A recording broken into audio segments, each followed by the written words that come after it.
ക്രൂശിങ്കിലേക്ക് നോക്കുക എന്ന ധ്യാന പരമ്പരയിൽ ഇന്ന് നാം ധ്യാനിക്കുന്നത് 1 കൊരിന്ത്യർ 1-ാം 22-23 വാക്യം.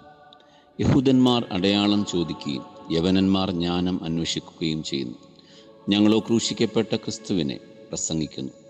യഹൂദന്മാർക്ക് ഇടർച്ചയും ജാതികൾക്ക് ഭോഷത്വവുമെങ്കിലും യഹൂദന്മാരാകട്ടെ യവനന്മാരാകട്ടെ വിളിക്കപ്പെട്ടവർക്ക് ഏവർക്കും ദൈവശക്തിയും ദൈവജ്ഞാനവുമായ ക്രിസ്തുവിനെ തന്നെ.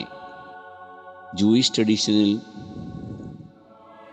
യേശു ക്രിസ്തു തന്നെ മശിഹ എന്നതിൻ്റെ അടയാളം അവർ ചോദിക്കുന്നു. ഗ്രീക്ക് ട്രഡീഷനിൽ ഐഡിയോളജി, നോളജ് പ്രധാനമായവർ അപ്രകാരം ക്രിസ്തുവിനെ മനസ്സിലാക്കാൻ ശ്രമിക്കുന്നു. എന്നാൽ ഇത് രണ്ടുമല്ല ക്രിസ്തുവിലേക്കുള്ള വഴിയെന്ന്, ക്രിസ്തുവിലേക്കുള്ള പാതയെന്ന്, ക്രിസ്തുവിലേക്കുള്ള ചൂണ്ടുപലകയെന്ന്, ക്രിസ്തുവിലേക്കുള്ള ഒരുക്ക വഴിയെന്ന് പൗലോസ്ലീഹ പഠിപ്പിക്കുന്നു. ക്രിസ്തുവിലേക്കുള്ള വഴി, ക്രിസ്തുവിലേക്കുള്ള അറിവ്, ക്രിസ്തുവിലേക്കുള്ള പാത ക്രൂശാണ്. ക്രൂശിങ്കിലേക്ക് നോക്കുമ്പോഴാണ് യേശുക്രിസ്തു ആരെന്ന് തിരിച്ചറിയുന്നു. ആ ക്രൂശിലൂടെ ക്രിസ്തുവിലേക്കും ക്രിസ്തുവിലൂടെ ത്രിത്വ ദൈവത്തിലേക്കും ഉള്ള പാത, അതാണ് നിത്യതയുടെ വഴി. ആ വഴി ഏവർക്കും തുറന്നിട്ടിരിക്കുന്നു. ജാതികൾ എന്ന് പറയുന്നത് ഒരു കമ്മ്യൂണിറ്റിയെ ഉദ്ദേശിച്ചല്ല. ദൈവഹിതത്തിനെ അനുസരിക്കാത്തവർ എല്ലാവരും എന്നർത്ഥത്തിൽ തന്നെയാണ്. ദൈവഹിതം തിരിച്ചറിയാതെ ജീവിക്കുന്ന ഏവരും എന്നർത്ഥത്തിലാണ് ജാതികൾ എന്ന പ്രയോഗം.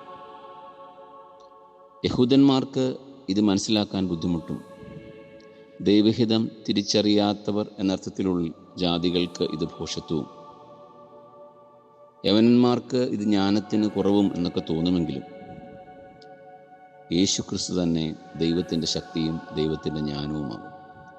അതുകൊണ്ട് ക്രൂശ് മനുഷ്യരെ സംബന്ധിച്ചൊരു ഭോഷത്വമാണെങ്കിലും ദൈവത്തിനത് വിലയേറിയതാണ്. ക്രൂശ് മനുഷ്യരെ സംബന്ധിച്ച് ജ്ഞാന മാർഗമായി തോന്നാതിരിക്കാമെങ്കിലും ദൈവത്തെ സംബന്ധിച്ച് അത് ശക്തിയാണ്.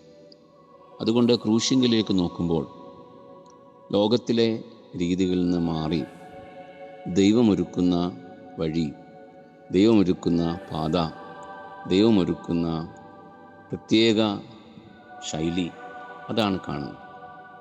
പിതാവായ ദൈവത്തിൻ്റെയും പുത്രനാം ദൈവത്തിൻ്റെയും പരിശുദ്ധരൂഹായാം ദൈവത്തിൻ്റെയും സ്നേഹം, വീണ്ടെടുപ്പ്, സൃഷ്ടിയോടും സകല മനുഷ്യരോടുമുള്ള ആർദ്രത ഏറ്റവും വെളിവാകുന്ന ക്രൂശ് തന്നെയാണ് നിത്യതയിലേക്കുള്ള വഴി. ആമേൻ.